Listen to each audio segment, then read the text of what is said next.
All right, welcome to worksheet number 1, the limit of the function. In this section, we'll talk about the limit of function. This corresponds to section 1.5 of our textbook. What we want to do here is we want to investigate the behavior of a function when we approach a certain value without necessarily being at that value. So it kind of makes no sense right now, but we'll talk about what does it mean by without necessarily being at that value. So that'll be one of the main concepts of calculus. So we'll talk about limit a lot throughout the semester. Let's look at the actual definition of a limit. So let f of x be a function. If f of x gets closer and closer to a real number L, as x gets closer and closer, but not necessarily equal to a. Here I'm going to underline not necessarily equal to a, and we'll talk about it in more detail later, like what do you mean by not necessarily a. If that's the case, then we can say the limit of f of x as x approaches to a is equal to L. I know it seems like there's a lot of information. A few things here. Sometimes you'll see y is equal to f of x. So when we talk about f of x, we're talking about the y value. Like on the graph, that's the y value here, right? So like this number L, like, well, is this x value or is y value? It says f of x is getting closer to L, so L is also referring to y value. And the next line, it says as x approaches to a, so x is obviously x value, and x is approaching a, so a is also referring to x value. So here they're talking about L and they're talking about a. So if I scroll down a little bit, L is the value that's corresponding to f of x, which is the y value, so L lives somewhere here, and then a is x value, so a is somewhere here. Graphically, if you kind of see it on the graph here, let's say a is here, and then corresponding value L is here, right? So what they're saying is, oh, what if your x is here? X is approaching to, it says, as x approaches to a. So your x is here, maybe the next value of x is here, x value over here. So we're trying to make the x value approaching to a as close as possible. In this case, I can kind of see the point here. So, well, L is obviously going to be like right there. But more interesting case will be, what if this point wasn't there? So in graph, you'll see it like a circle but empty. So open circle like this. What if that's the case? So that's when we kind of need a concept of limit to deal with the case where the graph is missing, like a point. Here, there's some different ways to write what this says. So this is just simple notation here. Limit f of x is equal to L as x goes to a. So here, when I see this, I'm going to read it as limit of f of x as x goes to a is equal to L. So when I see this notation, this is in my head, this is what I'm going to read. Limit of f of x as x goes to a or x approaches to a is equal to L. Again, L is the y value and then a is the x value. We can also say f of x is approaching to L as x approaches to a. So this is just different notation. I'll use this notation more often, so hopefully you get used to this. So another way of saying is if x is real close to a, then f of x is real close to L. The value of L does not depend upon f of a. So what that means is that if I have a point there, that's f of a, which is L, doesn't matter. But if the point doesn't exist, it's still, I can find the limit. If sometimes the point is here, it doesn't matter, I can still talk about the limit. So what the second part says is, I don't have to have a point here to talk about the limit. All right, let's look at example 1. It says, find the estimate for limit as x approaches to 1, 2x squared plus x plus 1, minus 1, sorry. So this will be my function f of x using numerical method.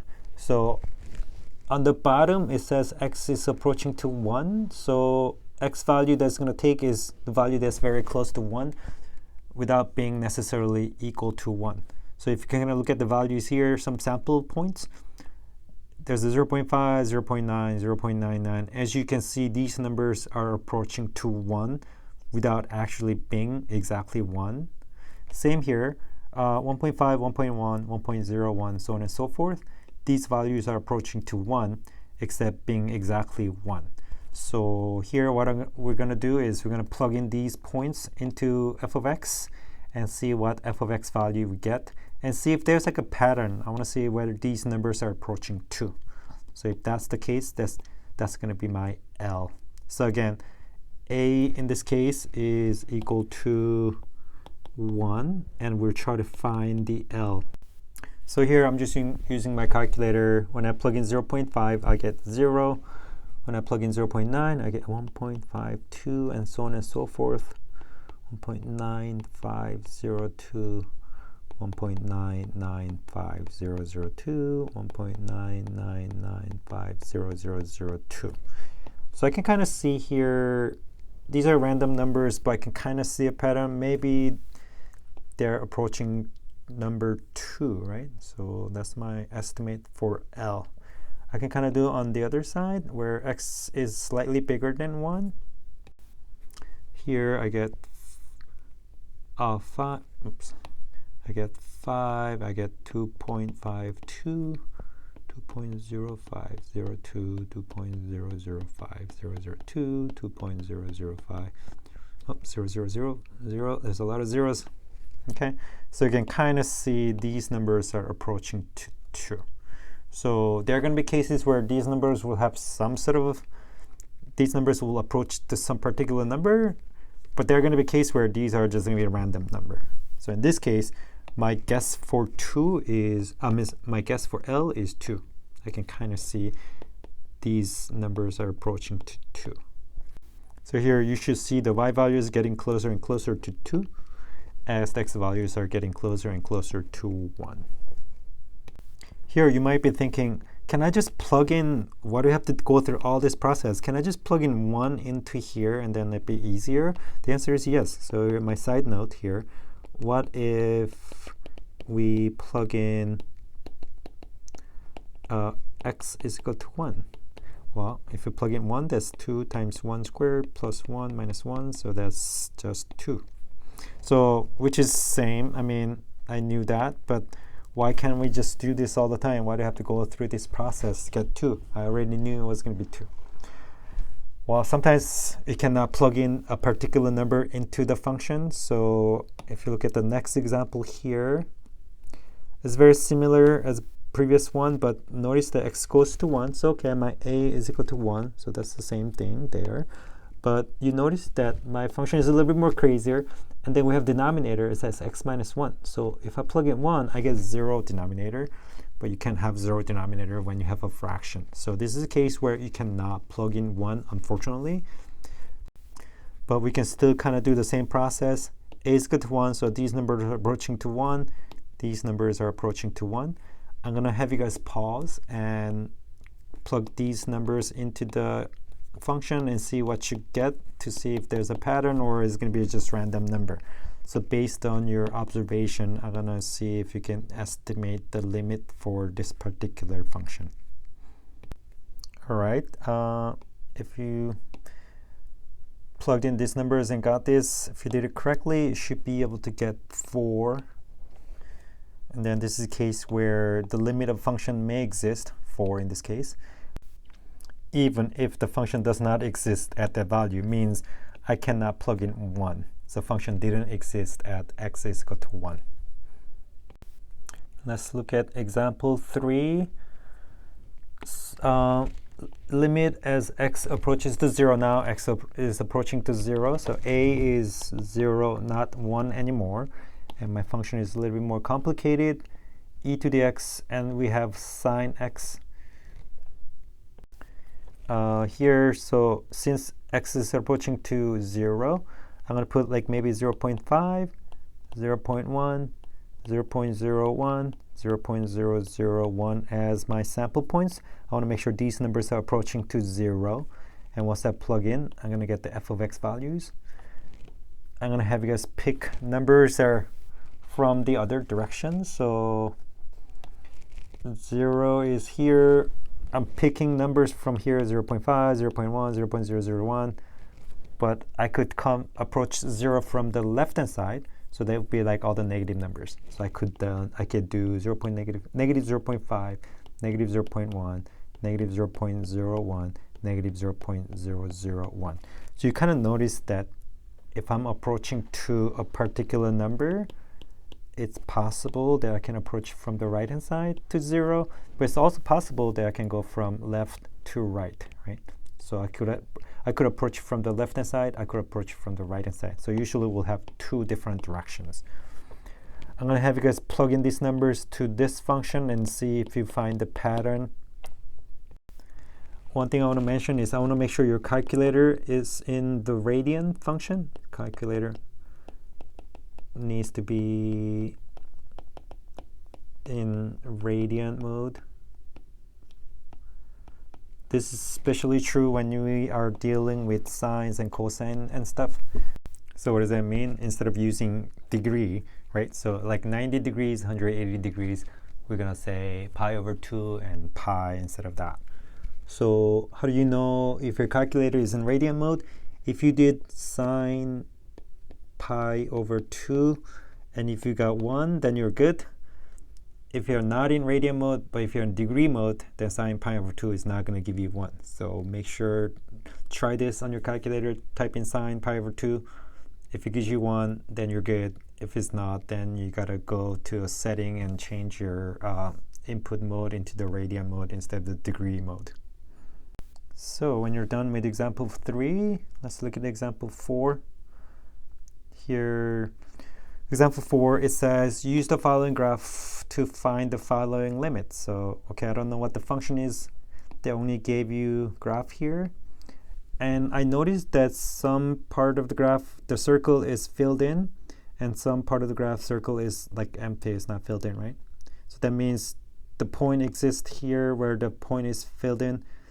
Point doesn't exist, but circle is empty. So for example, like when x is -1, my function is somewhere here like 1.5. And same here, when x is equal to 1, my function is like 3 something, right? Let's look at part A.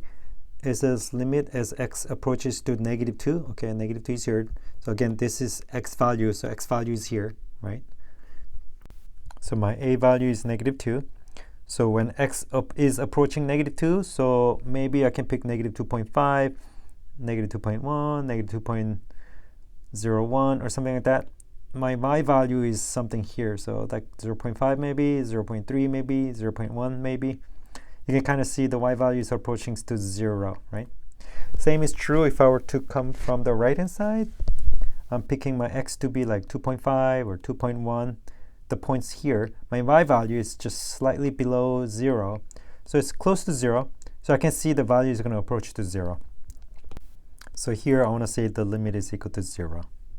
Again, the limit is y value. So my graph goes this way. What happens to the y value of my graph?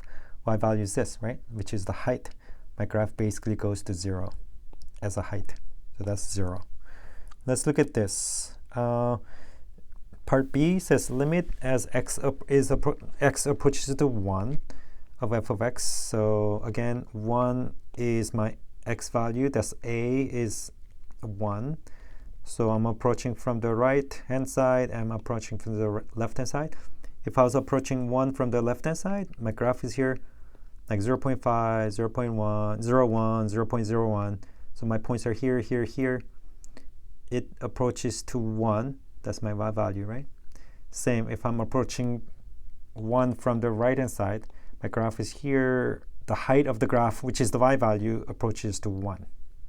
So I want to say this is going to approach to 1. Notice that the actual function is 3, but it kind of doesn't matter. Like, I'm going to just ignore that. The limit, the concept of limit is where is my graph approaching to? It's approaching to height 1. It's not approaching to height 3. even though at that point the height is 3. So limit is just where is my graph going to in terms of the y value. In this point, it's going to be 1. That's why I wrote 1 here. Let's look at part C. That might be a little weird question. So limit as x approaches to -3. Okay, so -3 is here. If I'm approaching -3 from the left-hand side, like -3.5, -3.1, and so on and so forth, this is my graph. What happens to the y value of my graph? It approaches to like 2.9 or 2.5 or something like that. However, if I'm approaching from the right-hand side, like -2.5, -2.9, or -2.99, my graph is approaching the height of my graph is approaching to like 2. So that's weird. If I'm coming from here, it becomes like 2.5 or something like that. But if I'm approaching here, it becomes 2. So they're not the same number. So like, what number do I pick? Well, in this case, limit doesn't exist. So limit does not exist. I'm going to write DNE, means does not exist. So this is case where the limit from the left and limit from the right, they don't approach the same number. So I don't know what to put as a limit. In order for me to put as a limit, those two numbers has to be exactly the same number. There has to be only one number that my graph is approaching. In this case, it's not the case. So I'm going to say the limit doesn't exist. And let's look at part D. It says limit as x approaches to -1. So -1 is here. That's my a value. Again, I can kind of see from the left, my graph, the height of my graph is basically 0, the y value. If I'm approaching from the right, my graph, the height of my graph, or the y value of my graph, goes to 3. So again, from here it approaches to 0. From here it approaches to 3. So those two are not the same number. So I'm going to say D and E again for this question. So the last two questions were cases where the limit doesn't exist, which is possibility. So here, let's look at more general case. The right-hand limit coming from the right of A, you notice that it basically looks the same, but here A, and then they put plus sign. And then left-hand limit is limit as x approaches A, and then there's a little negative sign. So we can separate the right-hand limit versus left-hand limit. So if I kind of go back to the previous question here, let's look at question number 3. I'm going to make up like a new question. So if I had something like limit x approaches to -3 from the right, f of x, it just means just look at the case where you're approaching to -3, but from the right-hand side only. So I'm going to -3, but only from here. And the number approaches like 2, right? So here I can say this is equal to 2. So if I have that, then the limit exists. If I just limit to one side, then I can say the limit exists. I can also say limit as x approaches to -3 minus. So that's the left limit. That means look at the graph only from the left-hand side. Well, then it approaches to like 2.5. So then the limit exists, right? So there's difference between just saying x is approaching to -3 versus x is approaching to -3 plus, x is approaching to -3 minus, right? This one doesn't exist, but this one and this one separately exist. But these two numbers happen to be different. That's why the limit as just x goes to -3 does not exist. All right. So in general, what we can say is limit of f of x exists. See just A, if and only if the right limit and the left limit, they exist separately and they're equal to each other, right? So what that means is if your graph looks like this, so here's A, this is like a jump. If your graph has a little jump, like right here, it's like here, and then there's a jump, that means the limit doesn't exist here. It's like limit of f of x as x goes to A does not exist. Let's look at the next example, example 5. All right, it says find the limit as x approaches to 1, negative, so it's the left limit, x plus 3 over x minus 1. Notice this is only left limit, that's it. So what I'm going to do is, okay, I'm going to plug in some sample points. Graphically, a is equal to 1. I'm coming from this way, so I'll pick some random points here. So maybe 0.5, 0.9, 0.99, 0.999. Here I don't have to check like 1.2, 1.3 because I'm approaching 1 from the left side only, just because it says negative right here. So if I plug in these numbers, I'm going to get negative 7, I'm going to get negative 39, negative 399, negative 3999. So I don't feel like it's approaching to a particular number. This is getting more like bigger number, and it's negative. So next will be maybe negative 39,999. I notice that these numbers are getting very, very small, like very, very negative, right? So I don't notice this number is going to a particular number. It just goes to negative infinity. So if that's the case, I'm going to say this goes to negative infinity. I'm going to make a note here. F of x doesn't approach a particular number. It gets smaller and smaller, right? So it's going to be a huge negative number.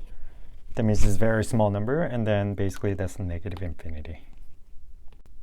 So generally speaking, let's look at the next definition here. If the value of f of x gets larger and larger without bound, as x approaches to a, or a from the left-hand side or a from the right-hand side, then we'll say limit is infinity. That sign is the infinity sign. If x gets smaller and smaller without a bound, then we're going to say it's negative infinity, right? So the previous example, the number was getting smaller and smaller without a bound, so we'll say it was negative infinity. I want to make some comment here. If any of the above cases occur, meaning the number gets larger and larger or gets smaller and smaller, then the limit does not exist because it's not approaching a particular number. It's not approaching a particular number L, right? In order to have a limit, it has to approach a particular number. Infinity or negative infinity, they are not numbers. They're just numbers that are getting bigger and bigger or smaller and smaller without being a particular number. And also, the graph is going to have as asymptote